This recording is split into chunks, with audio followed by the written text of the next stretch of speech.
नमस्कार, आदाब, सत श्री अकाल। मैं आपका दोस्त अफरोज अहमद। हमारे YouTube चैनल में आप लोगों का स्वागत है। दोस्तों, हम अगले वीडियो में लेकर आए थे क्या, इससे पहले जो वीडियो था हमारा वो था वास्तविक संख्या के बारे में था। लेकिन आज हम जो चर्चा करने वाले बेटा, आज हमारा वो सिलेबस कंप्लीट हुआ, वो लेसन को हम समाप्त कर चुके हैं। अब हमारा अगला टॉपिक है बहुपद। क्या है? बहुपद, पॉलिनोमियल्स। इसके बारे में हम चर्चा करेंगे बेटा। तो इसके बारे में चर्चा करने से पहले हम आप लोगों से एक उम्मीद जताते हैं कि आप अपने दोस्तों के पास ये वीडियो को शेयर करिए ताकि देखें इसे, बच्चे देखें इसे, देखेंगे तो अच्छा लगेगा तो और वो शेयर करेंगे। तो आइए हम बिना बात किए, बिना बकबक किए हम अपने टॉपिक पे आते हैं। बेटा आज हमें पढ़ना क्या है? बहुपद पढ़ना है। क्या पढ़ना बेटा? बहुपद पढ़ना है मुझे। क्या? पॉलिनोमियल्स पढ़ना है। पॉलिनोमियल्स होता क्या है बेटा? बहुपद क्या होता है? जो बहुपद होता है बेटा, वह किसी बीजी व्यंजक के घात ऋणोत्तर संख्या हो। क्या? ऋणोत्तर संख्या, उसे हम बीजी व्यंजक जो बहुपद कहते हैं, उस बीजी व्यंजक को हम बहुपद कहते हैं बेटा। क्या मैंने क्या बोला कि वैसा बीजी व्यंजक, वैसा बीजीय व्यंजक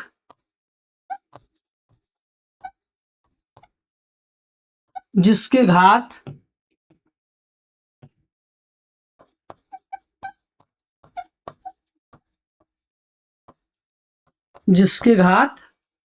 ऋणोत्तर संख्या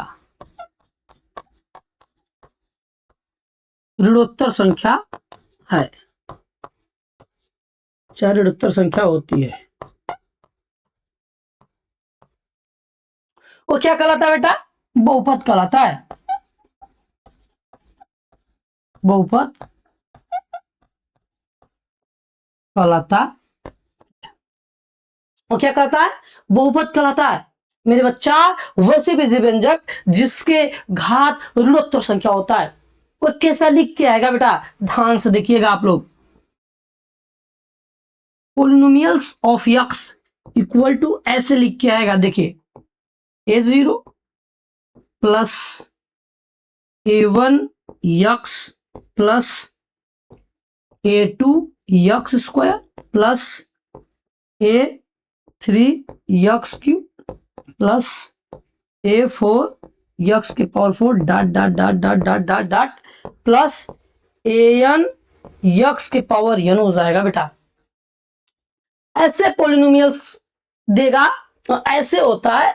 और इसमें जो ये आपको दिखाई दे रहा है a0 a1 a2 a3 a4 और a के पावर n, ये बेटा क्या है?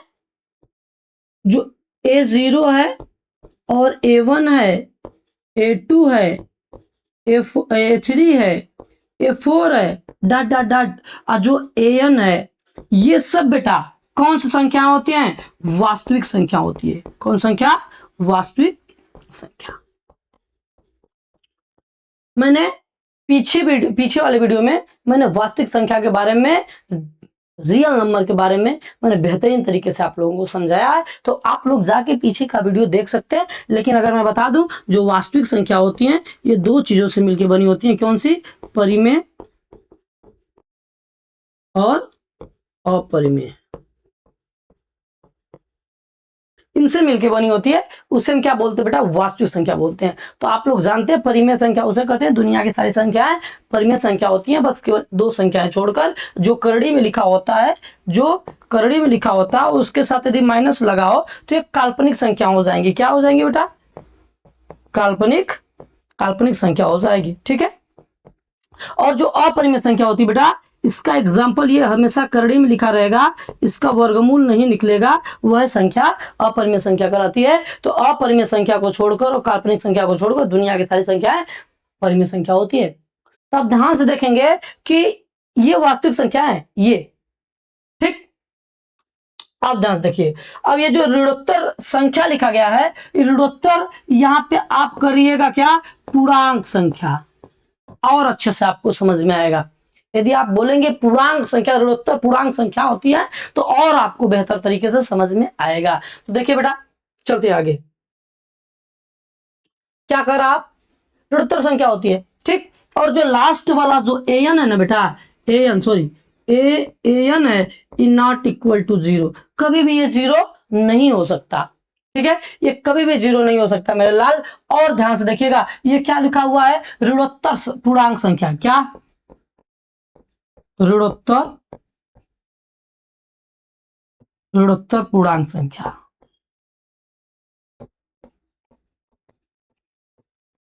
जो ऋणोत्तर पूर्णांक संख्या होता है बेटा, ऋणोत्तर का मतलब ऋण को छोड़कर, ऋण को छोड़कर। तो पूर्णांक संख्या 3 प्रकार की होती है, दुनिया जानती है, आप भी जानते होंगे बेटा, दुनिया के साथ साथ आप भी जानते होंगे। क्या होती है बेटा? एक ऋणात्मक होती है, एक होता है शून्य, एक होती है धनात्मक ना। ये 3 संख्या होती है पूर्णांक संख्या में। तो बोला ऋणोत्तर पूर्णांक संख्या, मतलब क्या कि ऋण को क्या कर देना है, छोड़ देना है। तो बचेगा क्या बेटा? शून्य और धनात्मक संख्या, धनात्मक पूर्णांक संख्या यही बचेगा। तो बेटा रे यही जो है ऋणोत्तर पूर्णांक संख्या, ऋणोत्तर पूर्णांक संख्या जो है, इसी संख्या को बेटा हम एक संख्या और बोल सकते हैं, उसको हम क्या बोल सकते हैं? पूर्ण संख्या बोल सकते हैं मेरे लल्ला। क्या बोल सकते हैं? पूर्ण संख्या। ऋणोत्तर पूर्णांक संख्या को हम ऋणोत्तर पूर्णांक संख्या को हम पूर्ण संख्या बोल सकते हैं। क्यों? क्योंकि इसमें जो होता है ऋणायन होता है, शून्य होता है, धनायन होता है। पूर्ण का मतलब अपने आप में जो परिपूर्ण हो। तो ये क्या हो जाएगा बेटा? 0 1 2 3 4 5 डट डट डट डट डट डट ऐसे जाएगा। तो वही ये भी होता है बेटा, इसमें 2 संख्या प्राप्त हो जाएंगी। क्या? शून्य और जीरो, शून्य और धनात्मक। तो इसको इस तरह लिख सकते हैं। तो वही तो पूर्ण संख्या भी कहा जाता है। पूर्ण संख्या किसे कहा जाता है? पूर्ण संख्या हम उसे कहते हैं बेटा जो प्राकृतिक संख्या में जीरो शामिल होता है, उसे पूर्ण संख्या कहते हैं। तो यहाँ पे देखिए पूर्ण संख्या, ये देखिए जिसमें ये प्राकृतिक संख्या है सब, अप्राकृतिक संख्या में जीरो शामिल है, इसलिए इसको पूर्ण संख्या भी कह सकते हैं। कोई दिक्कत नहीं। यहां तक बात क्लियर हुई? चलिए आगे चलते बेटा। और एक शब्द आया हुआ है जिसका नाम क्या है? बीजी व्यंजक। क्या आया बेटा? बीजी व्यंजक। एक शब्द आया है बीजी व्यंजक। बीजी व्यंजक, ये जो बीजी व्यंजक क्या होता है मेरे लाल? बीजी व्यंजक क्या होता है? बीजी व्यंजक ऐसा होता है जो चर और अचर से मिलकर बनता है बेटा, चर और अचर से मिलकर बनता है, वेरिएबल और कांस्टेंट से मिलके बीजी व्यंजक का निर्माण होता है बेटा। क्या? चर और अचर से मिलके बनता है, उससे हम क्या बोलते हैं बेटा? बीजी व्यंजक बोलते हैं। जैसे 5 यक्स लिख दे बेटा, तो ये जो यक्स है वो क्या कहलाता है? चर कहलाता है। और जो 5 है ये क्या कहलाता है? अचर कहलाता है। ये मेरे बच्चा, इसमें चर अचर किसे कहते हैं? चर जो होता है जिसका मान हमेशा परिवर्तित होता रहता है उसे चर कहते हैं, और अचर जो होता है ये निश्चित होता है, इसके मान में कोई परिवर्तन नहीं किया जा सकता। मेरी बातें आपको समझ में आई? तो बेटा ये था क्या इसका और बताते हैं बेटा कैसे लिखा जाएगा बीजी व्यंजक, क्या होता है ना, कैसे लिखा जाएगा। अगर मान लेते हैं सपोज दैट इस तरह लिखा है ना, तो ये जो है ये किस रूप में दिया गया है? अचर कौन सा है? चर कौन सा है बेटा? चर क्या है? यक्स के रूप में दिया गया है। तो यक्स को क्या लिखेंगे? पी यक्स बराबर क्या लिखेंगे बेटा? 2x sorry 2x 2x square plus 3x plus 4। ये किस रूप में दिया है? यक्स के रूप में दिया है। तो लिखेंगे क्या? चर जो है यक्स के रूप में है। चाहे अगर मान लेते हैं सपोज दैट यदि चर जो है चेंज हो जाएगा तो पोलिनोमियल्स का मान भी चेंज हो जाएगा। अगर y के रूप में होगा बेटा तो इसको क्या लिखेंगे? पी वाई इक्वल टू लाल यहाँ पे क्या हो जाएगा? 2y स्क्वायर फिर प्लस 3y प्लस 4। ऐसे भी हो सकता है बेटा। मेरी बातें आपको समझ में आ गई? आई ना मेरी बातें समझ में? हाँ आएगी, आएगी, जरूर आएगी। आप परेशान ना होइए बेटा, जरूर आएगा, आपको टेंशन लेने की जरूरत नहीं है। ठीक, अब एग्जाम्पल में बेटा मैंने कहा कि ऋणोत्तर संख्या होता है क्या? अगर मैं आपसे बोलूं कि कौन सी बहुपद है या नहीं है, 4/3 x cube plus 2/3 x plus 4/2, कुछ भी लिख सकते हैं, चलो ये लिख देते, क्या दिक्कत है, ये इतना आ गया ना। और मैं आपसे बोलूं कि 1 + 2x, तीसरा एग्जाम्पल है बेटा ना, इसको समझने का प्रयास करें। बहुपद छांटना है या बहुपद बताना है कि बहुपद है या नहीं है। 1/1 + 2x, करड़ी में 2x² + 5x + 3, करड़ी में 2x² प्लस करड़ी में x + y, ऐसे लिख के देते हैं।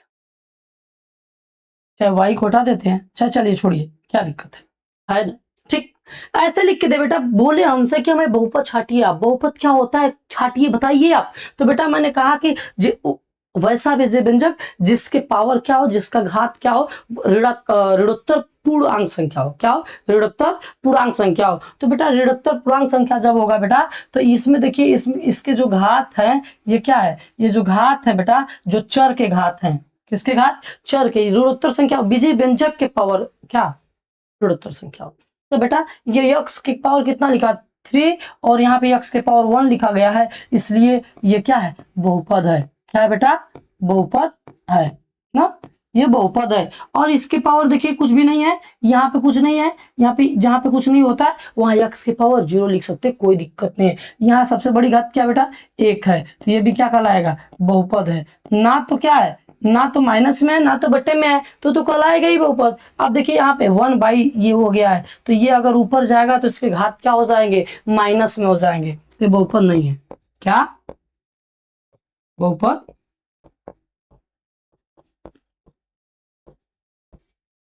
ठीक है, ये बहुपद नहीं है। अब इधर देखिए बेटा, ये मैंने कहा ना कि जो उसके गुणांक होंगे बेटा, ये गुणांक वास्तविक संख्या होंगे। वास्तविक संख्या का मतलब होता है कि इस करड़ी में भी हो सकता है, क्योंकि अपरिमेय संख्या है तो हो ही सकता है। तो ये भी वास्तविक संख्या है, और ये भी वास्तविक संख्या है, ये भी वास्तविक संख्या है। तो देखिए सब जो इसके चर, आइए चर के पास आइए, इसका घात पूर्णांक संख्या है, धन पूर्णांक संख्या है, मतलब ऋणोत्तर पूर्णांक संख्या है, तो ये क्या हो जाएगा, ये बहुपद है। क्या बेटा, ये बहुपद है, ठीक है। और इसमें बात करते हैं, ये देखिए करड़ी में लिखा हुआ है, यहां तक तो ठीक है। अब यहाँ पे ध्यान से देखिए, ये करड़ी में लिखा गया है यक्स, अगर इसको मैं लिखूंगा बेटा तो ऐसे मैं लिख सकता हूं, x² प्लस इसको जब मैं लिखूंगा तो यक्स, क्या लिखना पड़ेगा बेटा, यक्स के पावर 1/2, जो कि संभव ही नहीं है। पूर्णांक, धन पूर्णांक संख्या और 0 भी दोनों शामिल होने चाहिए बेटा, तो यहाँ पे बट्टी में आ गया, तो ये बहुपद नहीं है। तो इसको क्या लिखेंगे बेटा, बहुपद नहीं है। क्या, बहुपद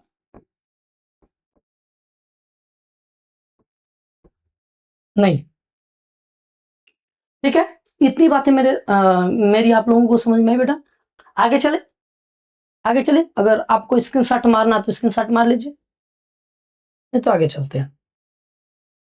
बेटा बहुपद का मानक रूप क्या होता है, बहुपद को लिखते कैसे हैं, बहुपद का मानक रूप, मतलब बहुपद को लिखते कैसे हैं। अगर मान लो कोई बहुपद दिया हो, ax² plus bx³ plus c plus dx, ऐसे लिखा हो, हमारे पास ऐसे बहुपद लिखा हो बेटा। बोले कि इसको ऐसे ही लिखा जा सकता है क्या, लेकिन बहुपद को लिखने का तरीका होता है बेटा, बहुपद के जो घात होते हैं उस घात को आरोही क्रम, असेंडिंग ऑर्डर,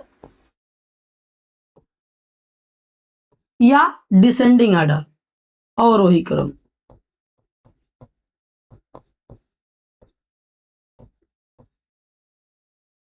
में लिखेंगे तो और सुंदर लगेगा, ठीक है। देखिए इसको मैं बना देता हूं, कैसे बनेगा, क्यूब वाला पहले लिखा जाएगा, bx³ plus ax² plus dx plus c, ऐसे लिखा जाएगा बेटा, ठीक है। देखिए इसके चर क्या है, यक्स है, तो यक्स वाला बहुपद कहलाएगा, ठीक है। तो इसको लिख सकते हैं क्या, कैसे लिखेंगे, polynomials of x b x cube plus a x square plus d x plus c, ऐसे लिखेंगे। ठीक है, ऐसे लिखेंगे तो और अच्छा लग रहा है। देखिए घात के घटते क्रम में लिखे हैं ना हम, कितना अच्छा लग रहा है बेटा, बहुत मजा आएगा। ठीक है, चलिए आगे चलते हैं। अब जानते हैं बेटा किसको पढ़ेंगे, बहुपद के प्रकार को पढ़ने का प्रयास करेंगे। ठीक है, बहुपद कितने प्रकार का होता है बेटा, बहुपद के प्रकार। बहुपद के प्रकार क्या होते हैं बेटा, बहुपद के प्रकार या बहुपद को दो प्रकार से बांट दिया गया है, दो भिन्न तरीके से बांट दिया गया है। क्या बेटा, पहला पदों के आधार पर, पदों के आधार पर। ठीक है, दूसरा है बेटा घातों के आधार पर, घातों के आधार पर। ठीक है, पदों के आधार पर और घातों के आधार पर बहुपद को दो रूपों में बांट दिया गया है। ठीक, अब इसमें पदों के आधार का मतलब क्या हो जाएगा बेटा, एक पदी बहुपद, एक पदी बहुपद, फिर द्विपदी बहुपद, फिर क्या हो जाएगा बेटा, त्रिपदी बहुपद, और इसी तरह चतुर्थ पदी बहुपद हो जाएगा। क्या हो जाएगा, चतुर्थ पदी बहुपद। ठीक है, इसी तरह डट डट डट डट बढ़ता हुआ चला जाएगा। ठीक, अब ध्यान से देखिए बेटा, अब इसको पढ़ते हैं। एक पदी का मतलब होता है बेटा कि जिसमें केवल एक पद हो, जिसमें केवल सिंगल एक पद हो, जैसे यक्स हो जाए, वाई हो जाए, या 2 हो जाए, या 5 हो जाए, या एक्स स्क्वायर हो जाए, या y के पावर 5 हो जाए, कुछ भी हो सकता है, केवल एक पद होगा तो उसे हम एक पदी बहुपद कहेंगे बेटा, एक पदी बहुपद उसे कहेंगे। ठीक, द्विपदी बहुपद की बात करते हैं। यही बहुपद बेटा यदि प्लस और माइनस के साथ दो पद आपस में जुड़ जाते हैं तो द्विपदी बहुपद कहलाने लगता है। जैसे इसको कैसे लिखेंगे, एक्स स्क्वायर प्लस, एक्स भी हो सकता है, दो पद हो गए, प्लस और माइनस के साथ दो जुड़ गए तो क्या हो जाएगा, अब फिर ए एक्स प्लस बी हो जाएगा बेटा। फिर कुछ भी लिख सकते हैं हम, कुछ भी, आप जो आपकी इच्छा हो आप वही लिखिए, कोई जरूरी नहीं है, कुछ भी हो सकता है, केवल दो पद के रूप में होगा तो वह द्विपदी बहुपद कहलाएगा बेटा। अब बात करते हैं त्रिपदी बहुपद। त्रिपदी बहुपद क्या होता है, जिसमें तीन पद प्लस और माइनस के साथ तीन पद जुड़े होते हैं, उसे त्रिपदी बहुपद कहते हैं। जैसे x cube b x square plus c, या y square plus 5x minus 2, कुछ भी लिख सकते हैं, बस केवल तीन पद होने चाहिए, प्लस और माइनस के साथ तीन पद होने चाहिए। ठीक है, हाँ, तो इसमें यह भी है बेटा कि अगर आप एक चर का प्रयोग करते हैं तो एक चरी बहुपद का ही प्रयोग करिए। जैसे यहाँ पे क्या कर किए हम किए क्या है y, तो यहाँ पे मुझे क्या लिख देंगे, हम y लिख देंगे और अच्छा लगने लगेगा, कोई डिस्टर्ब करने की बात ही नहीं रहेगा। ठीक, अब चतुर्थ पदी बहुपद की बात करते बेटा, जिसमें चार पद लगे हों, एक्स के पावर 4, अब ये नहीं घात के ऊपर नहीं जाना है कि एक्स के पावर 4 लिख दे तो यही होगा, एक्स के पावर 5 एक्स स्क्वायर प्लस 2, ये देखिए चार पदी बहुपद हो जाएगा ना, मेरी बातें समझ में आ रही है। हाँ, अब फिर क्या हो जाएगा, इसको कुछ और लिख सकते हैं, कोई दिक्कत नहीं, y है तो y लिख देते हैं, वाई स्क्वायर वाई के पावर 5 प्लस वाई के पावर 3 प्लस ए वाई अब प्लस 5, कितना हो जाएगा ये देखिए तो, 1 2 3 4 5, अगर चार पद रहेगा तो चतुर्थ पदी बहुपद कहलाएगा। यदि पांच पद रहेगा बेटा तो पांच पदी बहुपद कहलाएगा। अगर हम एक यहां से हटा देंगे, इसको मान लीजिए हम हटा देते हैं, जब हटा देंगे तो चार पदी बहुपद कहलाएगा। लेकिन अगर मैं इसको इसको यदि मैं जोड़ दूं पांच पदी बहुपद कहलाने लगेगा। जितना भी रहेगा, अगर कोई जरूर नहीं है कि आप प्लस ही होगा बेटा, यहाँ माइनस भी हो सकता है, यहाँ पे माइनस भी हो सकता है। मेरी बातें समझ में आई आपको? यहाँ माइनस भी हो सकता है, कोई दिक्कत नहीं, कहीं पर भी माइनस प्लस हो सकता है, बस केवल प्लस और माइनस के साथ जुड़ता है जो संख्या है वह संख्या क्या कहलाता है? बहुपद कहलाता है, वही वाला बहुपद कहलाता है। ठीक है, इतनी बातें आपको समझ में आई होगी, यहाँ तक हमारी उम्मीद है कि आपको समझ में। ठीक है, तो आगे चलते हैं बेटा।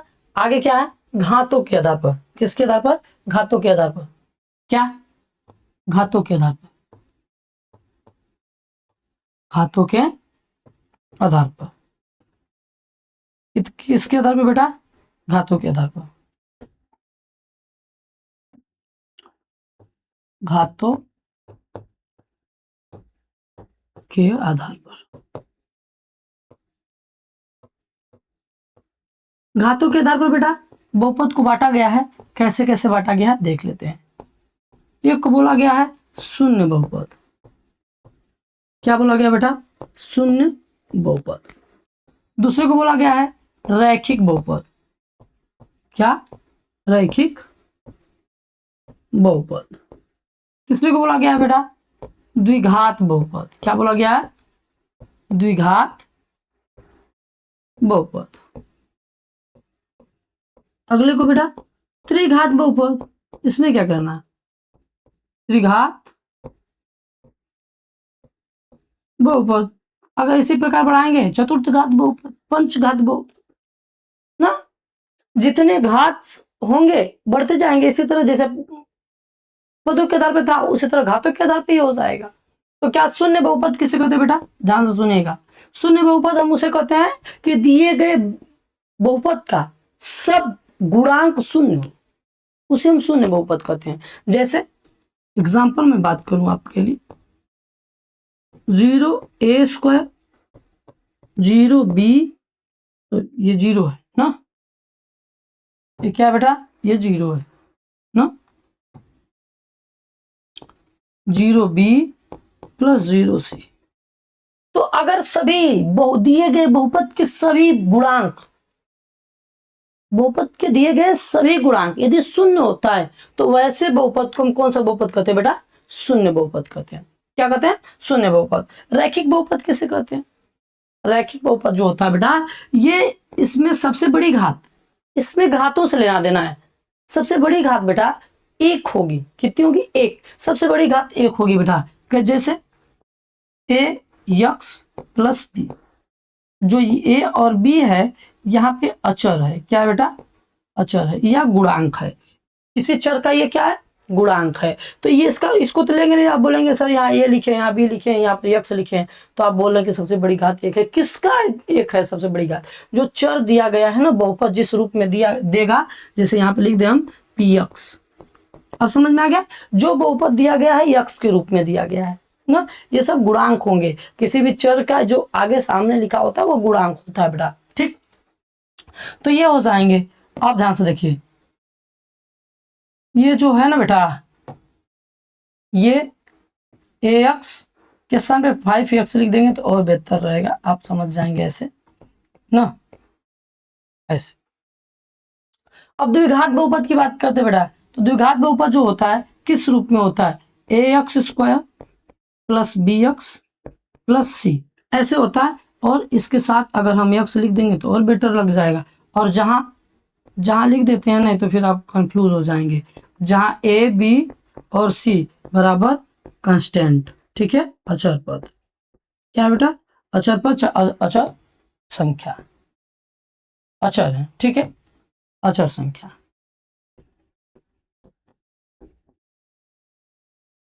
ना, चाहे अचर पद है। सॉरी, इसको लिखेंगे क्या बेटा? अचर। ये क्या है? अचर है, चाहे कोई संख्या है। क्या है? कोई वास्तविक संख्या है ना, लिख देते हैं वास्तविक संख्या। क्या लिख देते हैं बेटा? वास्तविक संख्या। ये क्या है? ए और बी सी वास्तविक संख्या है, वास्तविक संख्या। मेरी बातें समझ में आई आपको? अगर त्रिघात बहुपद है इसका मतलब इसके सबसे बड़ी घात क्या हो जाएगी बेटा? त्रिघात हो जाएगी। एग्जाम्पल लिख देते हैं, यक्स के रूप में लिखते हैं ना, यक्स के रूप में लिखेंगे तो बेटर दिख रहा है, ठीक है। तो क्या लिखेंगे? ax³ plus bx square plus c x plus d. ये क्या है बेटा? त्रिघात बहुपद है। क्या है? त्रिघात बहुपद है, क्योंकि सबसे बड़ी घात क्या है? 3 है ना। सबसे बड़ी घात की तरफ जाते हैं ना, वो वाला बहुपद कहलाता है। ये नहीं कि इसमें इसमें केवल 3 है और कुछ नहीं है तो त्रिघात बहुपद नहीं है। ये बेटा त्रिघात बहुपद है ना, ऐसे लिखा हुआ कोई जरूरी नहीं है, बस केवल यही भी लिखा रहेगा जो त्रिघात बहुपद कहलाएगा। ठीक है, तो ये क्या कहलाएगा बेटा? त्रिघात बहुपद। ये आपको, जहां तक हमारी उम्मीद है कि आपको समझ में आया होगा। अगर आपको समझ में आया है तो कमेंट करके बताइए कि नहीं बिल्कुल मेरे को समझ में आया, अगर दोबारा समझाने का प्रयास करूंगा। ठीक है, आगे की तरफ चलते बेटा। आगे की तरफ क्या है? बहुपदों का शून्यक निकालना। क्या? शून्यक। शून्यक जो होता है बेटा, शून्यक का मतलब होता है कि जो बहुपद दिया रहेगा ना, जो बहुपद मान लेते हैं सपोज दैट कि एग्जाम्पल ले लेते हैं, तब आपको समझ में आएगा। पी एक्स बराबर 4x प्लस 3, ये मैंने ले लिया, ये बहुपद मैंने ले लिया। शून्यक निकालना है इसका और शून्यक पता करना है। तो शून्यक चाहे मान या मूल, तीनों आपस में बराबर होता है। कोई जरूरी नहीं है कि केवल शून्यक ही, तीनों सेम होता है। एक ही को शून्यक, एक ही को मान, एक ही को मूल बोलते हैं। तो ये तीनों है, कहीं लिख के आ जाएगा शून्य, कहीं लिख के आ जाएगा मान, कहीं लिख के आ जाएगा मूल, तो आप घबराइएगा नहीं। ठीक, देखिए बेटा, अगर इसका शून्यक निकालना होगा, इसका शून्यक बेटा निकालना होगा, तो यक्स की किस मान के लिए 0 हो जाएगा? यक्स के किस मान के लिए 0 होगा वही उसका शून्यक कहलाएगा। जैसे ये किस मान के लिए ये मान 0 होगा, तो पहले ही इसको क्या मान लेंगे? यक्स मान, इसको क्या मान लेंगे? शून्य मान लेंगे। हमेशा पी एक्स का जो मान होगा वह 0 के बराबर होगा। क्यों? क्योंकि यक्स का वह मान जो इसको 0 कर दे वही उसका शून्य कहलाता है। तो ये पी एक्स बराबर क्या लिखेंगे? 0, पहले से लिख देते हैं। तो अब यहाँ पे लिखेंगे क्या? 4x plus 3 equal to 0। तो क्या हो जाएगा बेटा? 4x बराबर -3, यक्स बराबर क्या हो जाएगा? 3/4, -3/4। यही x का मान है, यही x का शून्यक है। ठीक, ये रैखिक समीकरण था। कौन सा समीकरण था बेटा? रैखिक समीकरण, रैखिक समीकरण। ये रैखिक समीकरण है बेटा। इसमें y का कुछ मान दिया नहीं गया है। अगर मैं इसको ज्यामितीय रूप में दर्शाऊं, किस रूप में? ज्यामितीय रूप। तो बेटा ध्यान से सुनना, ज्यामितीय रूप का मतलब होता है कि ये दो लाइन होती है, इस लाइन को हम x एक्सिस बोलते हैं, इसको हम y एक्सिस बोलते हैं। दोनों अक्ष को लिख लेते हैं, x डैश लिख लेते हैं, चाहे ये बीच में जो मूल बिंदु होता है उसके उधर माइनस होता है, इधर प्लस होता है, तो इधर यक्स लिखते हैं तो ये माइनस एक्स लिखते हैं, लेकिन हम दर्शा दिया क्या? यक्स और यक्स डैश, तो इसको y और y डैश लिख देते हैं। ठीक है, अगर ये रैखिक समीकरण है तो एक रेखा का समीकरण जो होता है वो रैखिक ही होता है, तो एक सीधी रेखा में होता है। मान लेते सपोज दैट कि यहां से कहीं होके ऐसे जाएगी, ऐसे रेखा होके जाएगी ना, तो ये जो बिंदु होगा वो बिंदु क्या कहलाएगा बेटा? -3/4, 0। यहाँ पर कुछ ना कुछ भी मान होगा, यहाँ पे क्या हो जाएगा बेटा? देखो यहाँ पे मान लेते ए है, सॉरी यक्स का मान तो 0 होगा क्योंकि यहाँ पे दिया ही नहीं, तो क्या लिखेंगे यहाँ? 0, मान लेते हैं। ठीक है, ऐसे होके आएगा। तो ऐसे करके आएगा बेटा। तो हमें यक्स के पद में दिया रहेगा, बहुपद किस पद में दिया रहेगा? यक्स के पद में दिया रहेगा। तो हमारा जो मूल निकलेगा, जो ये लाइन को जितनी बार काटेगा वही उसका शून्य कहलाएगा। अगर ज्यामितीय रूप में दिया है, आपको शून्य निकालना है बेटा, तो कुछ नहीं करना, ये तो आप हल कर लेंगे, हल करके आप आंसर निकाल सकते हैं। लेकिन अगर ज्यामितीय रूप में देगा, तो अगर बहुपद जो है यक्स के पद में दिया है, यक्स बहुपद है, यक्स चर यक्स वाला बहुपद है बेटा, तो ऐसे आप ज्यामितीय रूप में देगा तो केवल इस लाइन को ध्यान देना है, इस लाइन को ध्यान देना है। अगर इस लाइन पे ये रेखा जितनी बार कटी रहेगी, विभाजित कर रहेगी, उतना बार क्या कहलाएगा? वो उतना उसका शून्य कहलाएगा। ठीक है, तो आइए चलते। इतनी बातें समझ में आई कि नहीं? मेरी बातें इतनी समझ में आई? कोई दिक्कत किसी को? हाँ, चलिए आगे चलते हैं, अब किताब की तरफ चलते हैं ना बेटा, किताब पे चलिए। चलोगी एक फिर एक जैसे दे देते हैं। जैसे कोई फंक्शन है, फंक्शन कोई फंक्शन आप मान लेते हैं यक्स के रूप में दिया है, ठीक, और इसका जो मान आएगा,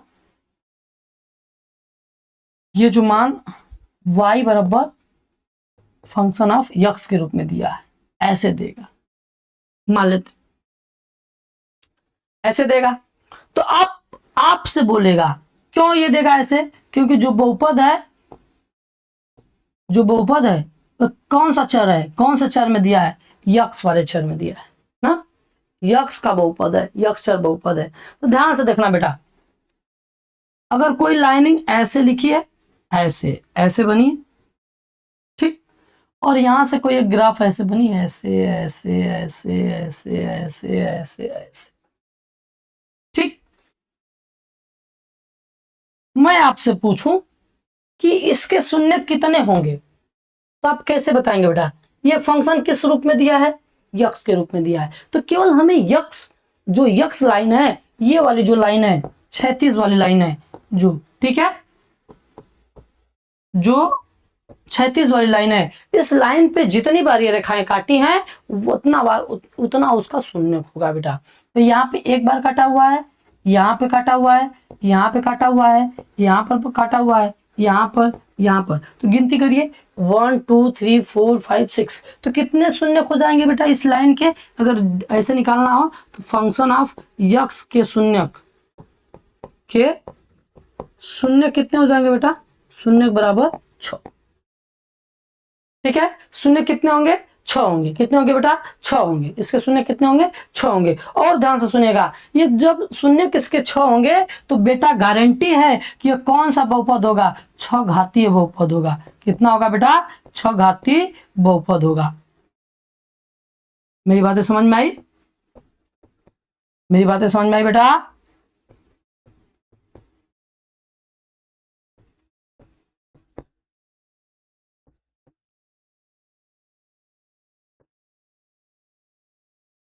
ऐसे लिख के देगा बेटा, ठीक है,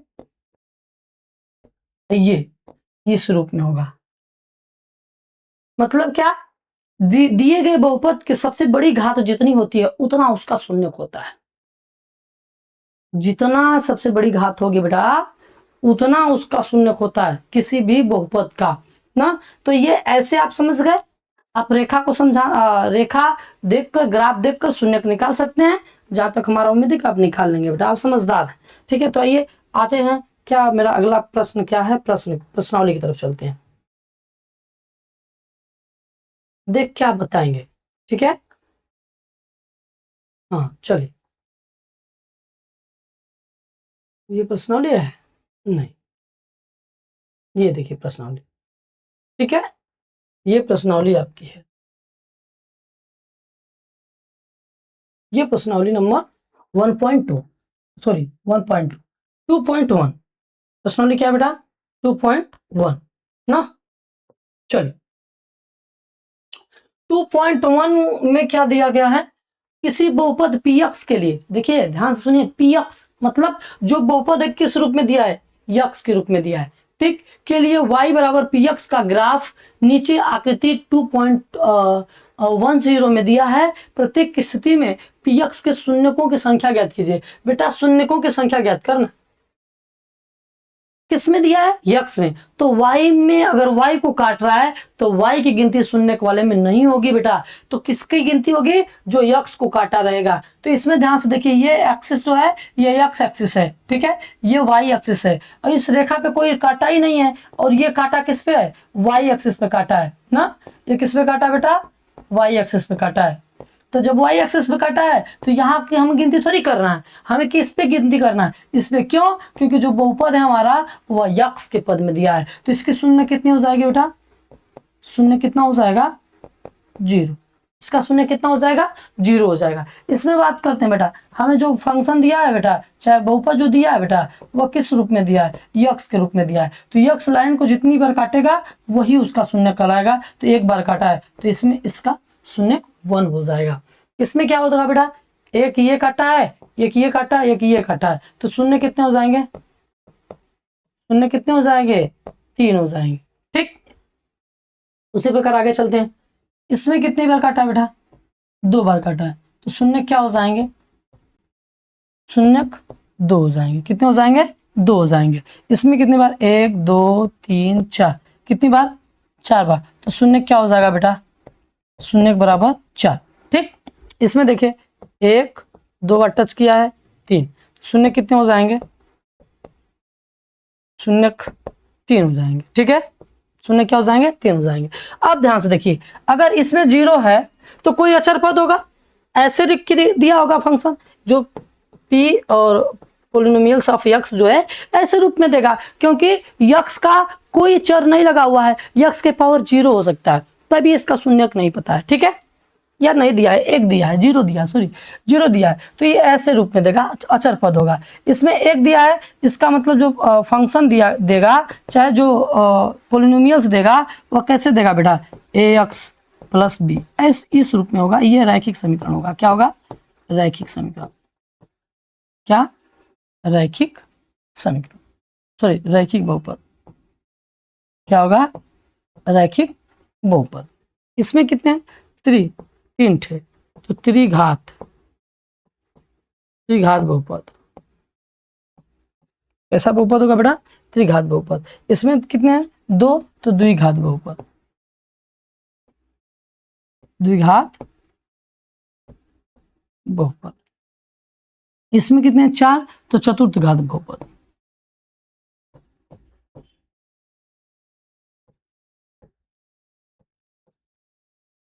ठीक, इसमें कितने? 3, तो त्रिघात।